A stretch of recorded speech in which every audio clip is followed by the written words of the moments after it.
Salam olahraga. Perkenalkan, nama saya Pani Jeriko Sinaga.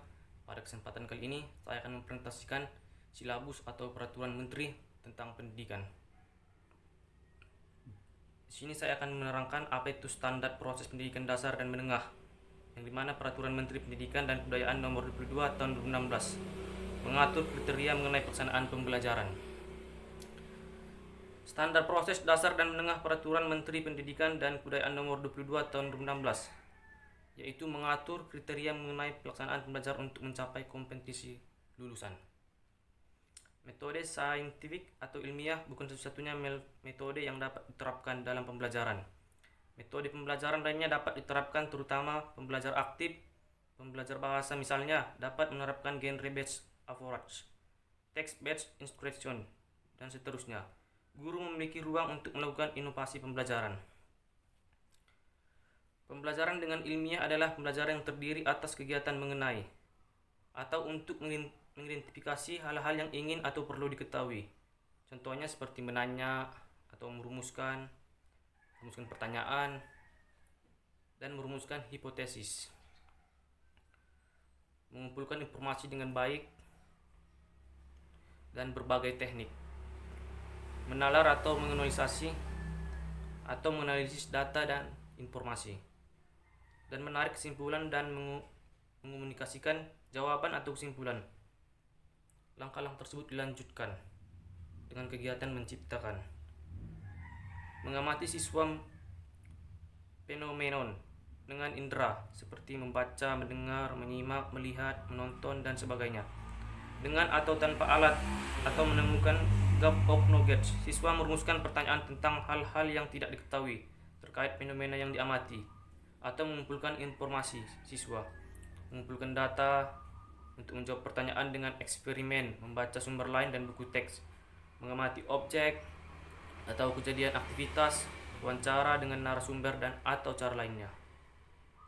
Siswa mengenal fenomena dengan indera, mendengar, melihat, membau, meraba, mengecap, dan dengan atau tanpa alat untuk menemukan masalah.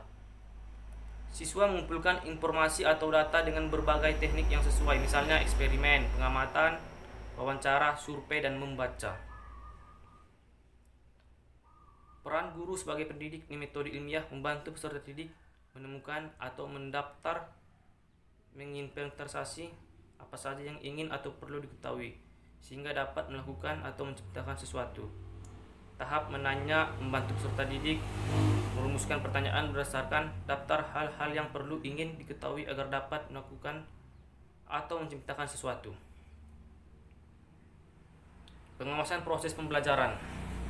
Pada tahap ini, pembelajaran dilakukan melalui kegiatan pemantauan atau supervisi, evaluasi, laporan, serta tindak lanjut secara berkala dan berkelanjutan. Pengawasan proses pembelajaran dilakukan oleh Kepala Satuan Pendidikan dan Pengawas, seperti 1. Prinsip pengawasan, 2. Sistem dan entitas pengawasan, 3. Pelaporan, 4. Tindak lanjutan. Langkah-langkah pembelajaran: merumuskan pertanyaan, membuat rancangan, pengumpulan data informasi, menerapkan atau menggunakan temuan dalam kehidupan. Kriteria mengenai lingkup. Kriteria mengenai lingkup itu bisa dicontohkan seperti tujuan, manfaat, prinsip, dan mekanisme, prosedur atau instrumen. Penilaian hasil belajar peserta didik yang digunakan sebagai dasar dalam penilaian hasil belajar peserta didik. Penilaian sikap atau lanjutan. Penilaian sikap pada dasarnya pemantauan dan memfasilitasikan perkembangan sikap peserta didik. Nilai atau contoh nilainya di rapor. Penilaian pengetahuan, penilaian keterampilan, penilaian sikap, dan penilaian sikap lanjutan penilaian. Berikut sekian hasil dari presentasi saya. Jika ada yang salah, mohon maaf.